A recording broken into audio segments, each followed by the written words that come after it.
right, hello and welcome to the Term 1 2022 PHYS1A Revision session. So in this first hour, we're just going to go through the Physics 1A stuff. So I'll just be going through a couple of past papers.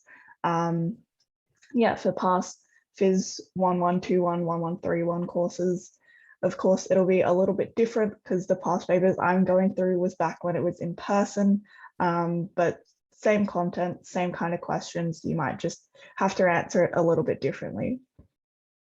So I will just share my screen and we'll get going.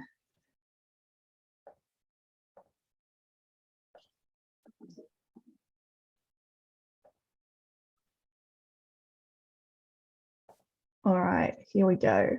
So I've already prepared a few questions to go through. Feel free to yell out and ask any questions as I go along. So I won't go through all of these. There's a little bit too many questions to go through in an hour, but I'll try to go through at least one from each of the big topics. So we'll start off with a nice and easy one. So this is question 1A from the semester 2 2018 paper, and it's just looking at basic mechanics. So cars moving in the x direction. So our x direction is going to be positive to the right. That's our general condition that we use. And it's following this formula with respect to time. So x is the position from wherever it began. And it's related to the time it takes for it to move by this equation. And we're assuming positive x-axis points to the right. So find the position of the car when t equals 0. Remember to include the sign and the units in your answer. So to do that, we're just taking our equation and we're going to sub in t equals 0 wherever it exists, and essentially that gets rid of that term and that term, any term with t in it, and what we're left with is x is equal to negative 50, which essentially means it's going to be 50 meters to the left. So not too bad to start off with, just putting the number they gave us into the equation. And this could be a typical exam for an online question because we're just entering one final answer. Don't forget to think about your direction. So if it does come out as negative, think about what that means physically. Don't forget your units. So in this case, they told us x was position in meters. So we knew to put meters as our units, not going to be in millimeters or centimeters. And then if they specify positive or negative direction or to the left or right, make sure you've got that. Just admit some people into the waiting room. Yeah, there we go. All right. So part 2, find the velocity of the car at t equals 0 and t is equal to 2. So the velocity, we're just going to take the time derivative of this equation with respect to distance and time. So the velocity of any moving object is equal to the change in distance over the change in time. Luckily, we were given an equation that's already a function of time, so we're just going to take the first derivative. Going in steps from here, first derivative of this term, we take the 3 out the front. So dx on dt is going to be 3 times 3t and then subtract 1 from the top. So that becomes 2 minus 6t. Now the first derivative of this is just going to be 6. There's nothing else. There's no power on that t to subtract from. And of course, the first derivative of a constant's just going to be 0. So we're left with 9t squared minus 6 is our equation for velocity. This will now be in meters per second. And then we substitute the 2 points. So they wanted t equals 0 and t is equal to 2 seconds. So for 0, we just sub it in there. 9 times 0 squared minus 6, we get minus 6 meters per second squared. So we're going 6 meters per second to the left. And then t is equal to 2, sub it in, and what we get is a positive 30 meters per second. So that's 30 meters per second to the right. And so we've essentially answered part 3 there. Does the car change direction between t equals to 0 and t is equal to 2 seconds? And because we got two values for the velocity at 0 and velocity at 2 seconds, and we saw that the first one was negative and the next one was positive, and our negative at the front determines which way it's going relative to the positive direction that we chose. We can see that it did change direction. So it started going 6 meters per second to the left, and after 2 seconds, it ended up being 30 meters per second to the right.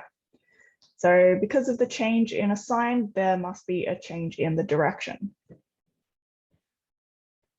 That's not too tricky, I hope. Just as long as you follow through the maths and don't drop a minus sign, then that answer falls out pretty easily. All right. Can you use the equations of motion with constant acceleration to describe the motion of the car? Briefly justify your answer by finding the acceleration of the toy car at any time.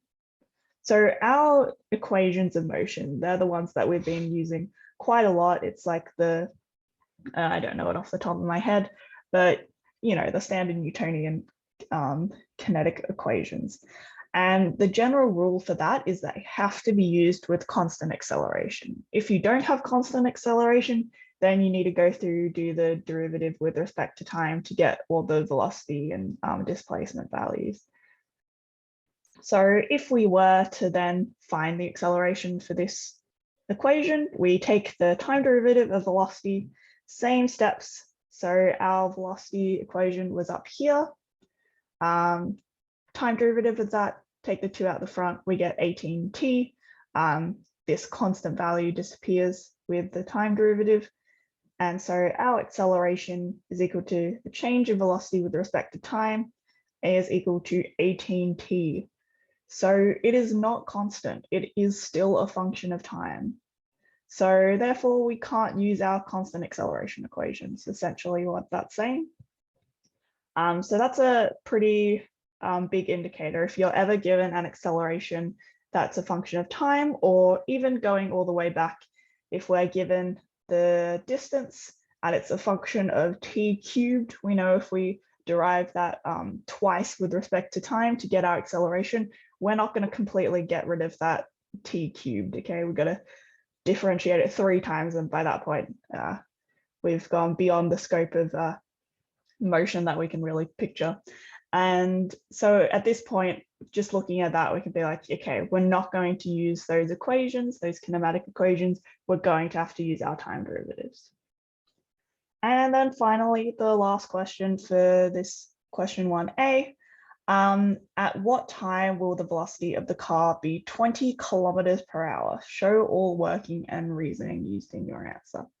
So this is a bit of a curveball, 20 kilometers per hour. We've been using a function where it's got position in meters and time in seconds. And they want us to find something that's 20 kilometers per hour. So first things first, we've got to convert that into our units. Don't let units throw you off or be a silly mistake as the reason why you don't get the marks. I think that's 2 of the biggest mistakes that first years tend to make. It's units and it's signs. So always keep that in mind. All right. So to get from 20 kilometers per hour to meters per second, we're going to divide that by 3.6. If you forget, it's an online exam, Google it. Google conversion between kilometers per hour to meters per second, stick it in just as a sanity check. And so what we get is we want when the velocity is going to be 5.6 meters per second. And so we'll put that into our velocity side of the velocity equation. So this is what we derived, I think, in part 2. We'll put 5.6, our now converted velocity, into v. And so what we get is 5.6 is equal to 9t squared minus 6. And we'll just rearrange that to solve for t. So what we get is t is equal to the square root of 11.6 over 9. So we just took the 6 to the other side. So that ended up being 6 plus 5.6 is equal to 9t squared. Divide both sides by 9 and then square root. And you put that in your calculator and it's approximately 1 second to one significant figure, which is essentially what most of the values were given to. Yeah, so that's the time. Are there any questions about that first problem there? All the questions and solutions for all these past papers from back to when it was in-person exams, they should all be on your Moodle page. It's up at the top, it says past papers, and there's a whole heap of them if you want to go through and look at them again or do those as your practice. I would highly recommend those, as well as, of course, all your Moodle quizzes that you've been doing this term. Any practice you can get to really get speedy with answering those questions. I think it's pretty general that physics exams tend to be a little bit pressed for time. So as long as you can look at these and see some quick, like, I don't know, red flags that might be a point of issue, for example, the change in units that you know you've got to convert, that displacement as a function of t cubed, we know we're not going to have a constant acceleration. So just stuff like that to figure out how we're going to answer this question. All right, so I will move on to this question from the semester 1 2018 paper.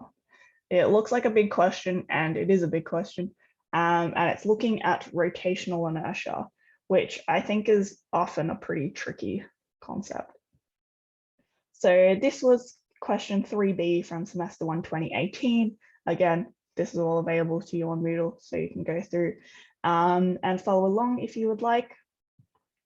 So part I, we start off with 2 neutron stars, which are very dense but not very big stars of equal mass m. They are separated a distance 2r, and they trace out a circular orbit with radius r about a point in the midway.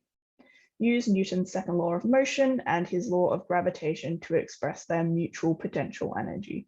So the gravitational effects that they have on each other. And we also want to find their total kinetic energy in terms of g, our gravitational constant, r, the radius, and the mass of each of the stars, m. Then give an expression for the total mechanical energy of their orbits. In other words, give the mutual potential energy, the total kinetic energy, and just the total energy in general. Yeah, so basically just find out a whole bunch of equations that represent each of the modes of energy, and then we'll go through and solve them later on. So part I, we know these equations. So our mutual energy, so our gravitational potential energy is, of course, 2 m1, m2 over the distance. For this point here, we've got 2 of the same masses, so m1 and m2 are the same, so we just end up timesing them. So this is m1, m2, but they're going to be the same, so we'll just put in m squared. This is our distance, but of course the distance between them is 2r. So that's why that's not quite the form that we're familiar with. We're just going to sub in the terms that we know. Our kinetic energy for each of them is going to be half mv squared. That's something we already know. And then for the total, we've got half mv squared for each of the 2 objects, which are exactly the same. So the total kinetic energy is just going to be 2 times that. So we just drop the half and it becomes mv squared. Now we need to find a way to relate this velocity to m and r and g. And so the way we do that is centripetal motion. So Newton's second law, F is equal to ma, and we also know our centripetal acceleration is equal to v squared on r.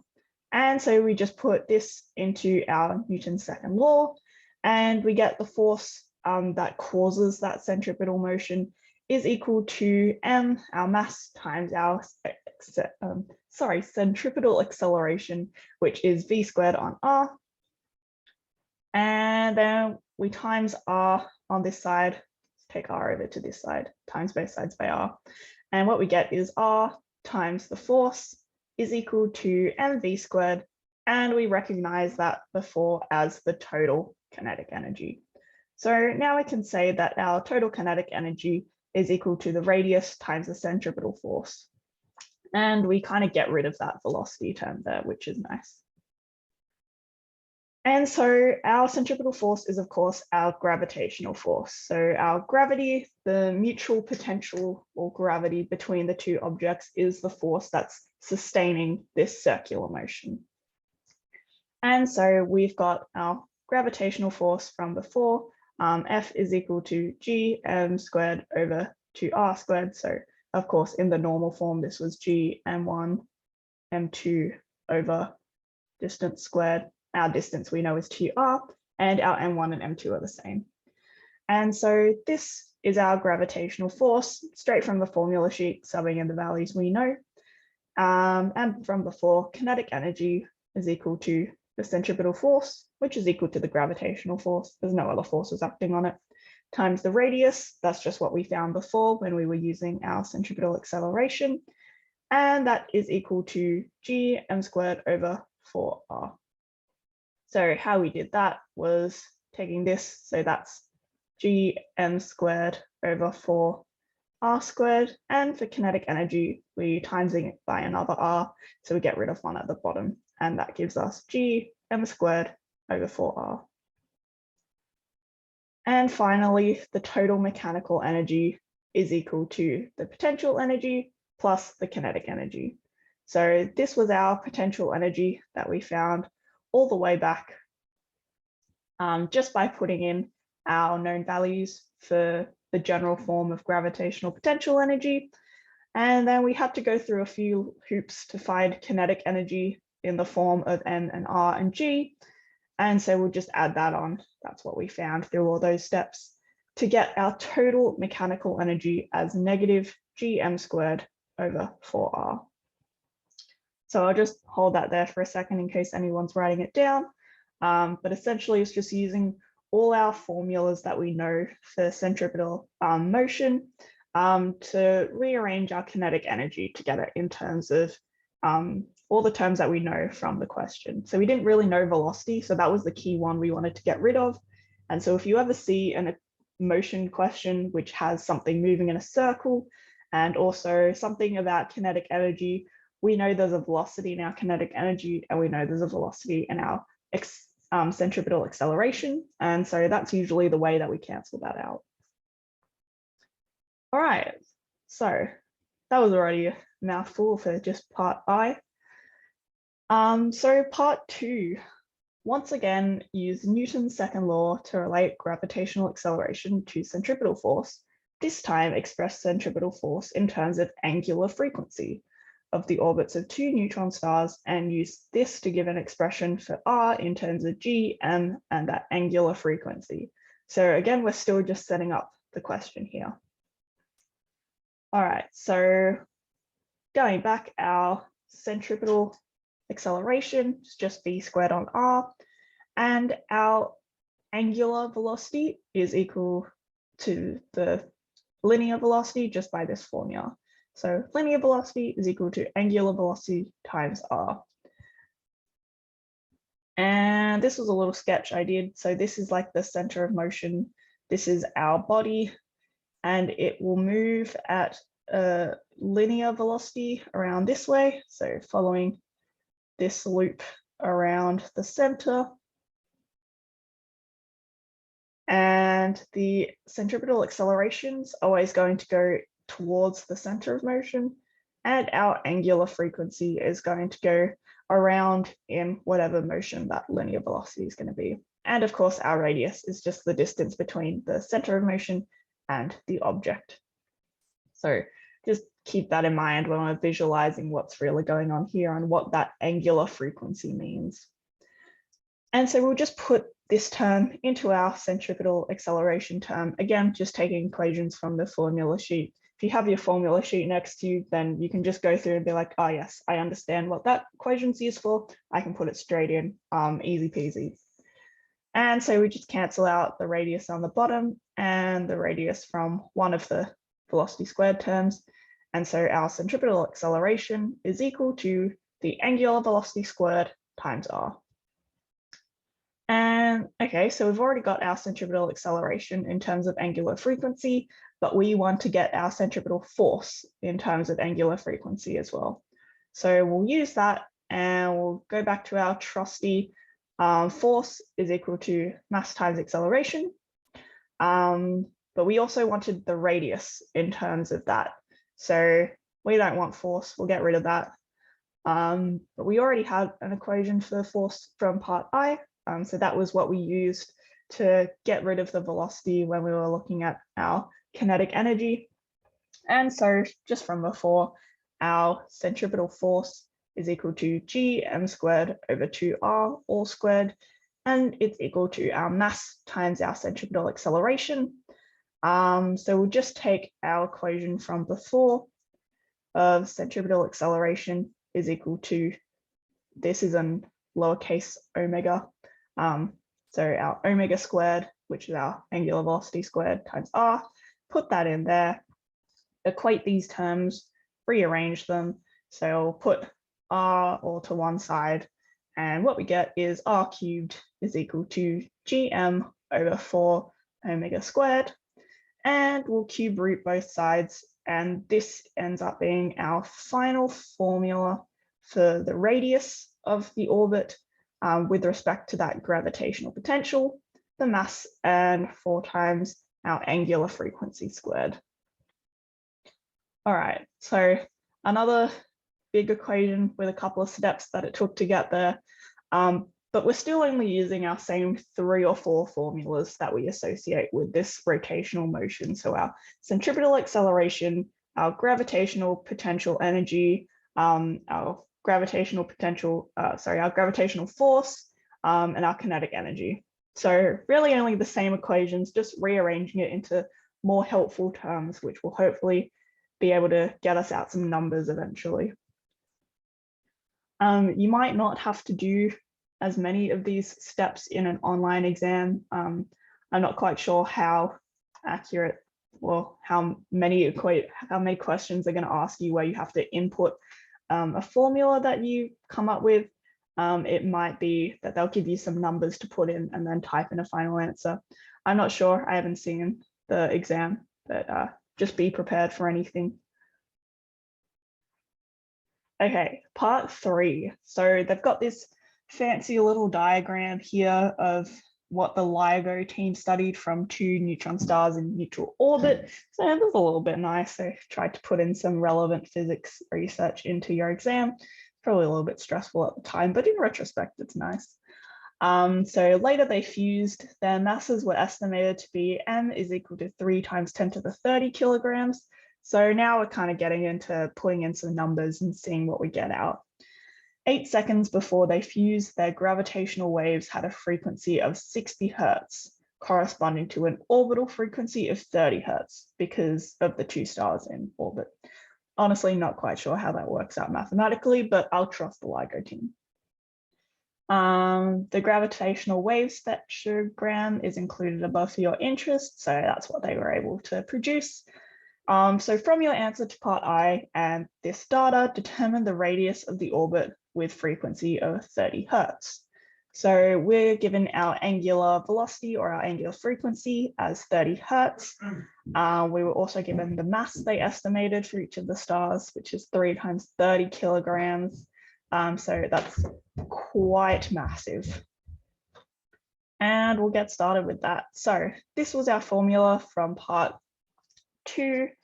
We are given the frequency and we want to find the angular frequency. So our angular velocity or angular frequency, this must be in radians per second, which is different to hertz. So don't let that sneak up on you. We just times it by 2 pi, and that will give us our angular velocity or angular frequency. Gravitational constant, that should be given in any kind of data sheet or formula sheet, and the mass from the question. So I guess the important part here is noting that our angular frequency and our standard frequency are different. So if we've got something with this curly W, this omega, it is different to our curly F. And put that in, and what we get is radius is equal to 112 kilometers to two significant figures, which is what they gave us all the data in, that'll be 110 kilometers. So simple question, just putting in some numbers for an equation that we got, and we'll get a final number. Don't forget units. So I converted that into kilometers, but if you had put everything in SI units, you will get out in meters. Did they ask for any particular one? No, they just said determine the radius. So maybe in a Moodle question, it'll have like a box for your answer, and then afterwards it'll have like the units. So make sure that you put your answer in whatever units they want. If they don't specify it, but they do ask you to include units, then just write 110 kilometers.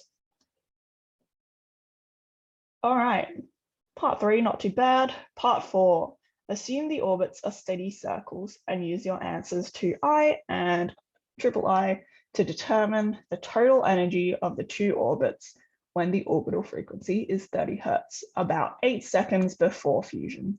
So about the time when they were finding these stars before they fused together and had a big explosion. Well, probably not a big explosion, but you know, something a little bit funky. All right, so our total energy, this was something we got all the way back in part I. It was just the sum of the gravitational potential energy and the kinetic energy. Of course, our kinetic energy we had to find by going through the centripetal acceleration to get out that velocity term, because we have no idea what that is. It's much easier to figure out what the mass and the radius is. So we'll just put in the values we know. So gravitational constant, put that in, our mass already given, and our radius, which we just found. So it's always easier to just put everything in SI units, even if that's not what you have in your values. So 110 kilometers will give me 110 times 10 to the 3 meters. And what we get is 1.3 times 10 to the 45 joules. It is negative. That's just really the nature of gravitational energy. So don't drop the sign if you're like, I don't know what that means. Keep it in. That's what the math says. That's the convention for how we define that potential energy. But this is quite a lot of energy, the order of 10 to the 45 joules. So let's see what they get us to do with that. So part 5. In fact, the orbits are not stable. Well, that makes sense. They did fuse within 8 seconds. They are radiating energy as gravitational waves. The curve in III indicates the orbital energy became twice as negative over about 6 seconds, from 8 to 2 seconds before fusion. You do not have to understand what any of that means. The key part here is estimate the average power output over that time. We don't expect you to be experts in gravitational waves, but we do know what power is in terms of energy, and they've given us the time period that they want us to calculate that across. So over the span of 6 seconds. So part 5, our power is the change in energy over the change in time. And we said that within that 6 seconds, the orbital energy became twice as negative. So our change in energy was 2 times energy minus the initial just 1 times energy over 6 seconds, and 2e minus e is of course just e. So we get 1.3 times 10 to the 45 over 6 seconds, and our power is 2.2 times 10 to the 45 watts. So that's the SI unit for power. Don't forget that. We've got joules and we've got seconds. We're all in straight SI units, so we can just slap on watts there. If we were in like kilojoules or megajoules, then we'd have to do a little bit more configuration to figure out what that power unit's supposed to be. But I think it's easier just to leave it in watts. And then part 6. Compare your answer to part 5 with the radiation output of stars. The sun, a fairly typical star, outputs 4 times 10 to the 46 watts, and the galaxy contains about 10 to the 11 stars. All right, so let's put in those numbers. Our sun produces 4 times 10 to the 26 watts, or about 10 to the 11 stars. This was the power we calculated. So let's divide this total power by the total power from a galaxy, kind of see what the ratios are looking like. So the neutron power, that's the power we calculated for these two stars, 2.2 times 10 to the 44. And we will divide it by the power of the sun, 4 times 10 to the 26, times the amount of stars in the entire galaxy, which is times 10 to the 11. It's an 11, not a 4. And that gives us 6 times 10 to the 6. So the fusing of neutron stars has the power of 6 million galaxies, which is a little bit bonkers. There might be some other stuff that we didn't account for with our assumptions when we were using our Newtonian physics. Maybe there's something a little bit spicy going on, but even so, that crude estimation of power is, yeah, it's quite wild.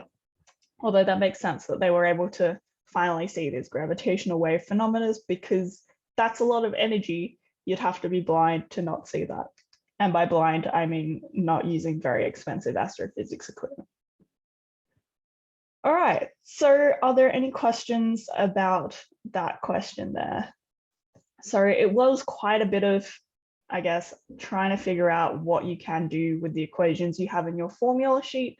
So I guess that one, again, is just going through some practice, getting familiar with all those equations, where they can be used, what they mean. Typically, a circular motion question is going to be using that full range of the circular motion equations. So your centripetal acceleration, centripetal force. If you've got stars in there, use your gravitational equation.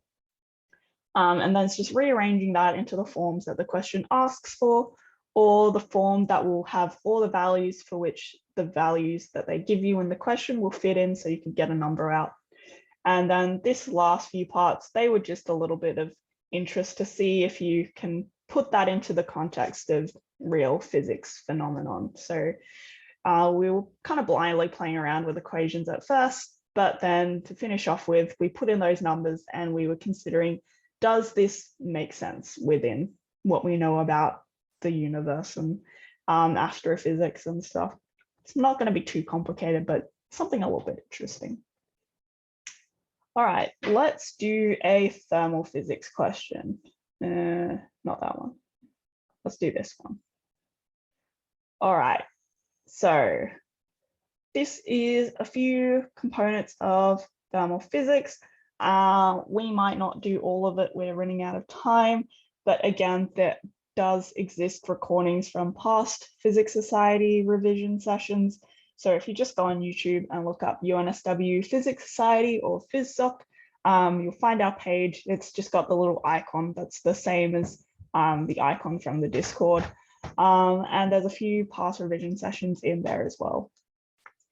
So question 4, let's start off with part A. That's pretty simple. So part A, I state the 0th law of thermodynamics. Again, if this came up in a Moodle quiz, it might be a multiple choice question.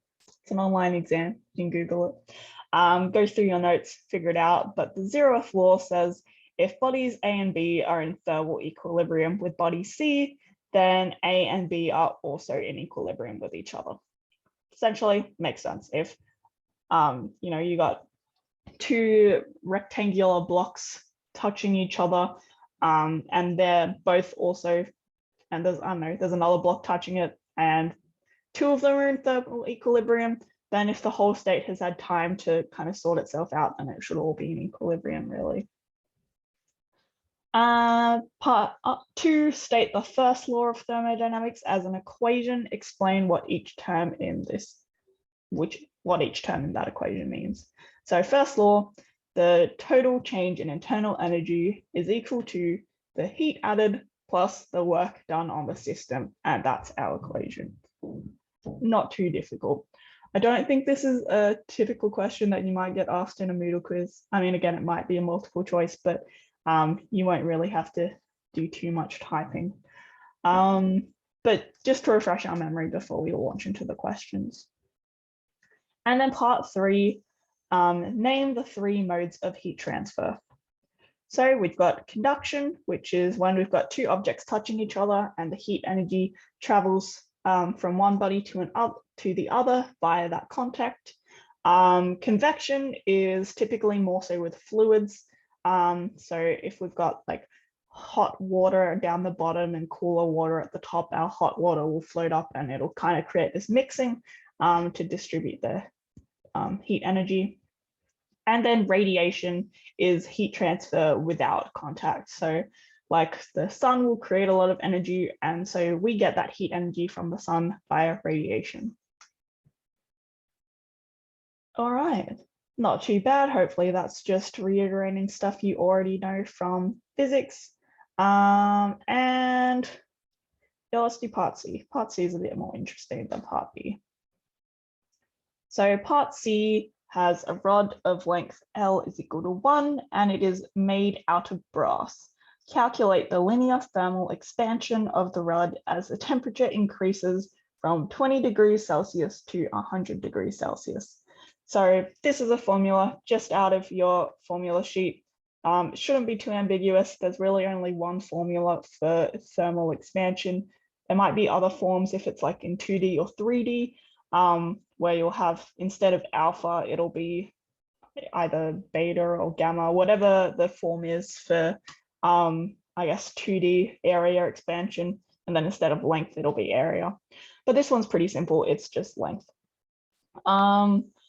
From your data sheet, or you can Google it, or it'll probably be given to you in a Moodle question, our thermal expansion coefficient for brass is 19 times 10 to the negative 6 per degree Celsius. Because it's per degrees of that unit, it could also be per Kelvin. So depending on what values you have to work with. And our change in length is just going to be our length, which is 1, times our linear thermal expansion coefficient, 19 times 10 to the negative 6, times our change in temperature.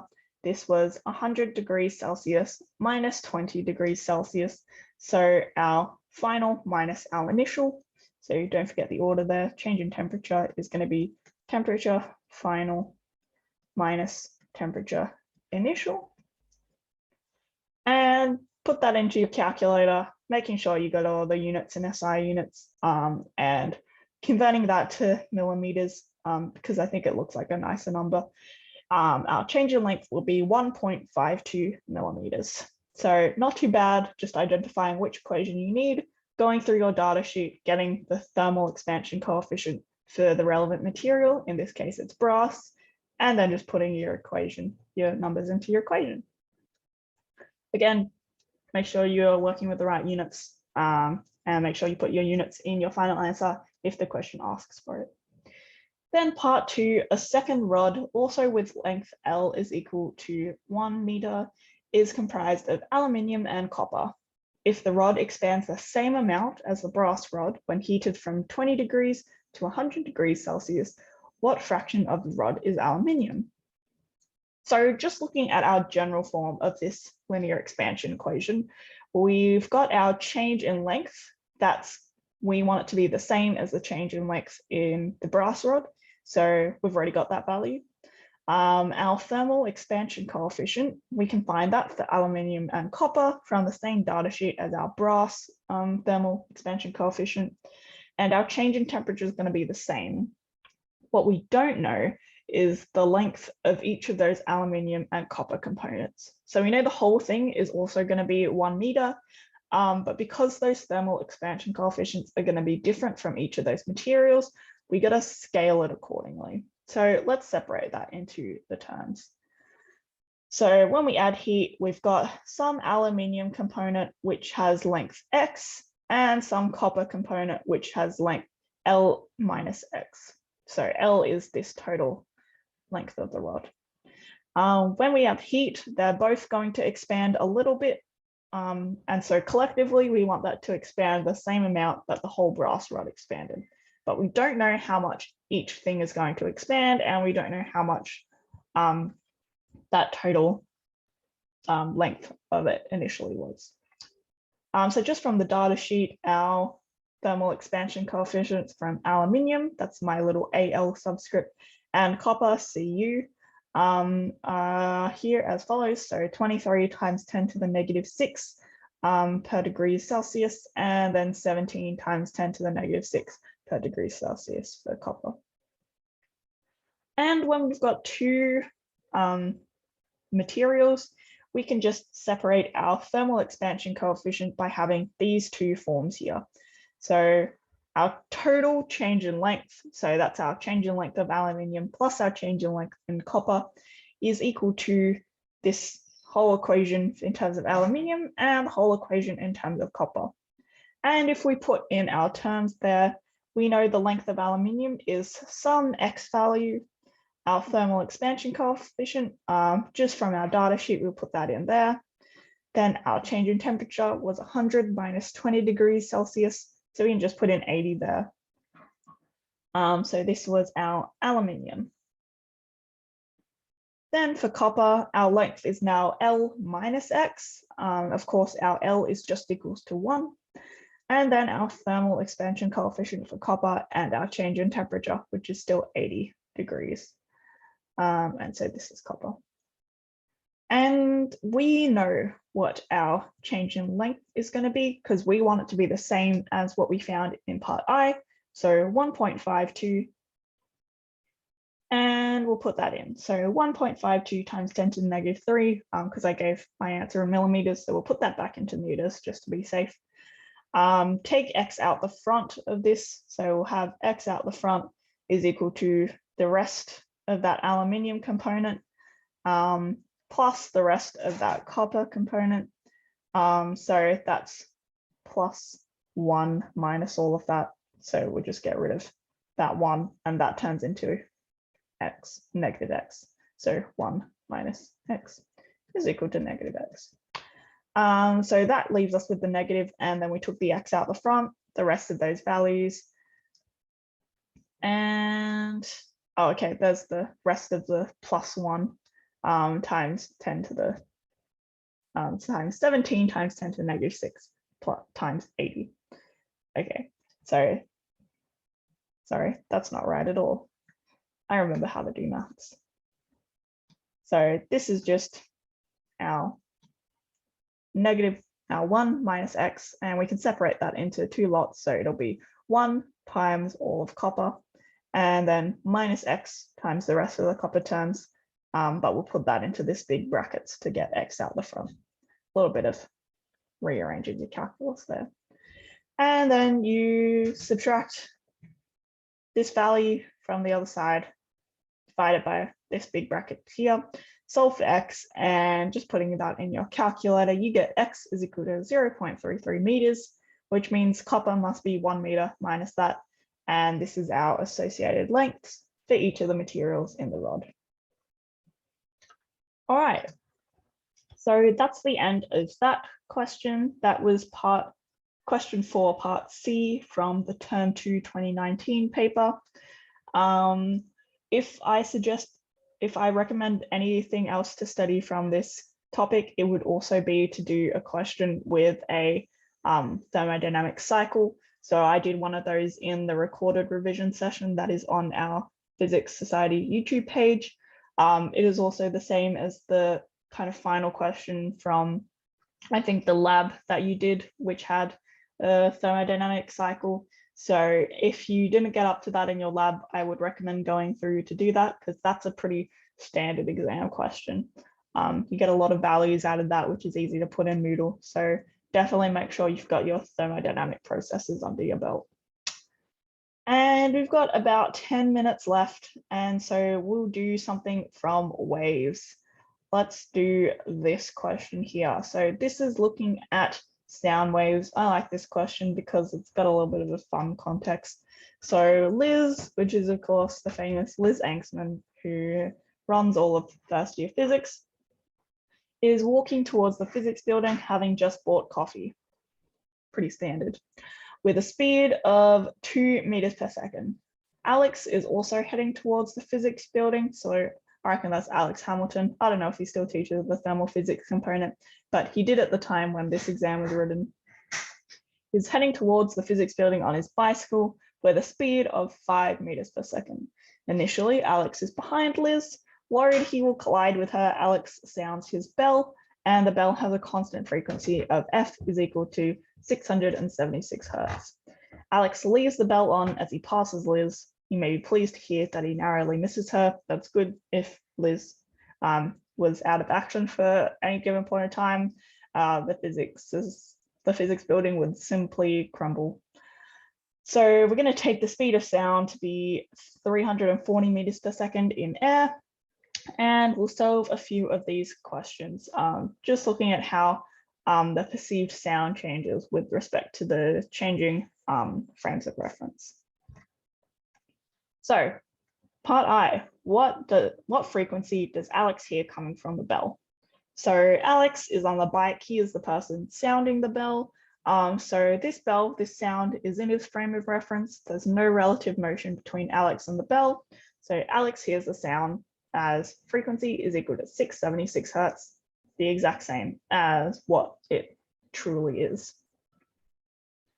So part 2, what frequency does Liz hear coming from the bell when Alex is behind her? So it's reminding us of the terms we have to work with. The velocity of Liz is 2.00 meters per second, and the velocity of Alex is 5.00 meters per second. And so we're going to use this formula to find our frequency of perceived sound in that changing frame of reference.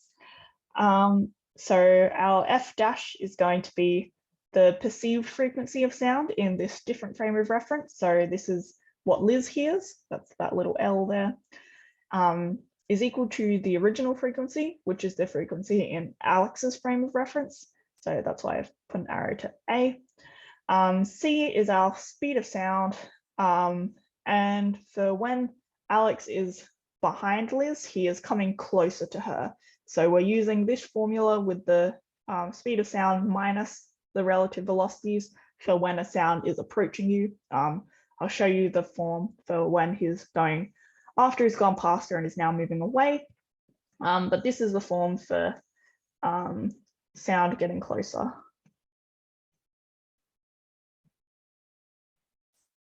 And we've got the speed of sound minus the velocity of this new frame of reference of the new sound. So it's going to be Liz's velocity divided by C is equal to the velocity of where the actual sound is coming from. So that's Alex's, the same frame of reference as the true frequency. So take a moment to just remember which frame of reference goes in which terms in this equation. I think the trickiest part with these kinds of questions is just looking at this formula and understanding which terms go in which positions, because it can be quite difficult to figure that out. So Liz is, of course, the new frame of reference, the one that is moving relative to the sound. And so that corresponds to F dash and V naught. And then Alex's frame of reference is the same frame of reference as the sound. So that corresponds to the true frequency and Vs, which is on the denominator for this sound getting closer form. And then we'll just put in the terms there. So yeah, negative for when a sound is moving towards the reference. Put in our values. We've got 340 is the speed of sound minus values.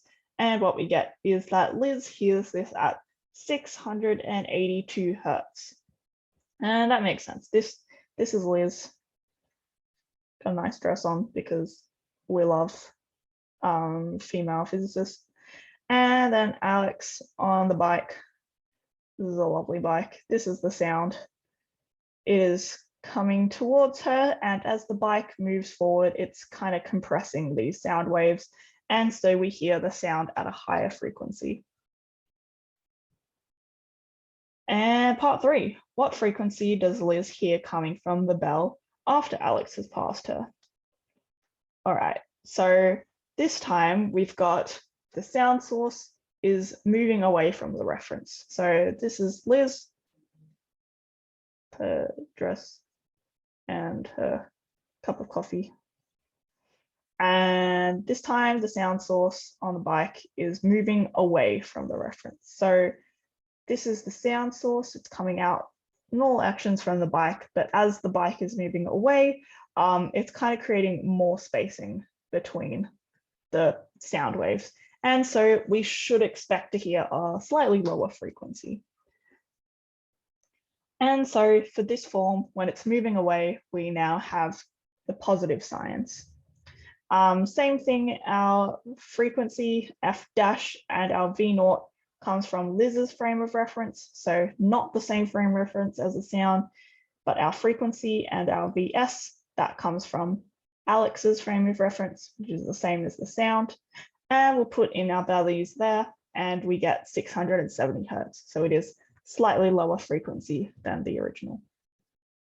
Not too bad, again, just making sure you understand all the equations in your formula sheet and then just putting in the values that they're given, and hopefully it should all work out rather nicely.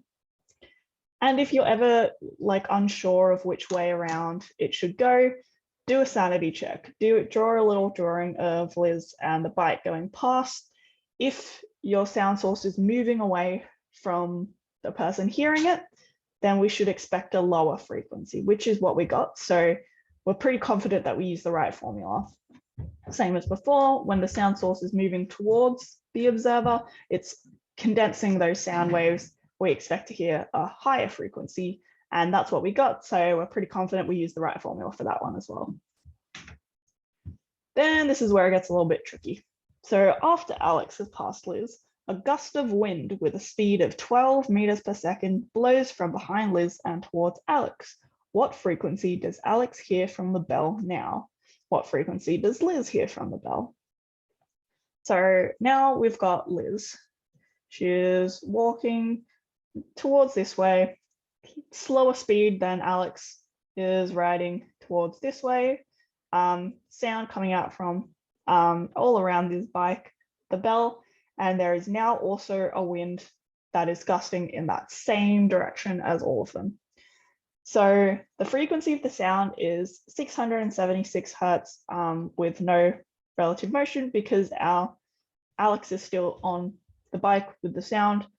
So regardless of the wind, Alex is still exactly hearing the bell as it comes out. So again, we're still trying to trick you, but part 4 is Alex, we're assuming, is going to be exactly on the same position as the sound source. So he still hears that 676 Hertz. But for Liz, we're going to use our equation. So Alex is still having passed Liz, so the sound source is still moving away. So we're going to be using that same form of the equation.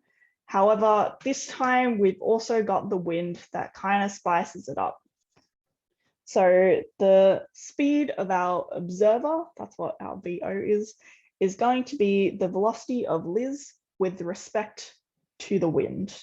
And so that is equal to the velocity of Liz minus the velocity of the wind. Because our wind is now the frame of reference or the fluid in which the speed of sound is going to move. So it does kind of affect it in that position. So our observer and our source, they now need to be with respect to the wind. So to get that, we've got the velocity of Liz minus the velocity of the wind, which is 2 minus 12, so negative 10 meters per second. And then the velocity of the source is going to be the velocity of the bell with respect to the wind. So that's just the velocity of Alex with respect to the wind. And that's 5 minus 12 is equal to negative 7 meters per second. And so we'll just put that in there. And what we get is 669.9 Hertz, which is about 670 Hertz. All right. And just to picture that a little bit more, we've got Liz walking 2 meters per second and Alex riding 5 meters per second, but the wind is gusting like mad. La Nina back at it again with 12 meters per second. So our atmosphere is causing the sound, well, the medium in which the sound travels in, to go faster than our source and our observers. So basically when we're, imagine we're a leaf in the wind and we're going to be gusting alongside the air particles which are carrying the sound wave. And so from the frame of reference of the wind, it looks like Alex is going 7 meters per second to the right and Liz is going 10 meters per second to the right. So it looks like they're actually going the other way because a leaf in the wind is going so fast past them. So it's a little bit abstract, that whole change of frame and reference kind of idea. But essentially, if we've got our moving fluid, our moving wind in the air, we need to take our relative velocities to solve that question. So that's the end of that question. And we are just over 2 o'clock. So we'll stop it there and won't try to go through another question. Again, just to reiterate, there are some past recordings from PHYS1A revision sessions on our UNSW Physics Society YouTube page. So I think there's like a term 1 and term 3 2019 paper on there. So that goes through a little bit more. I think that's something that's pretty helpful just to watch when you're sick of solving your own questions. And if you want to try and solve these questions yourself, you do have access to the papers on Moodle. So maybe try do a few and then look at the Physics Society videos for some explanations if you're not quite sure of how to go about it. But thank you for joining me today. Best of luck with your exam.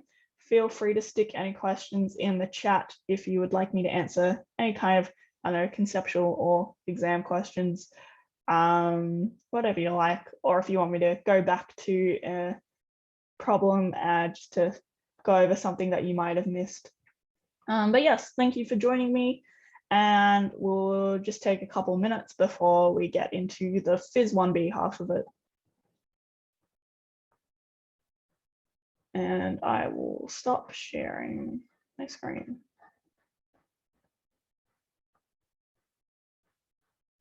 Go.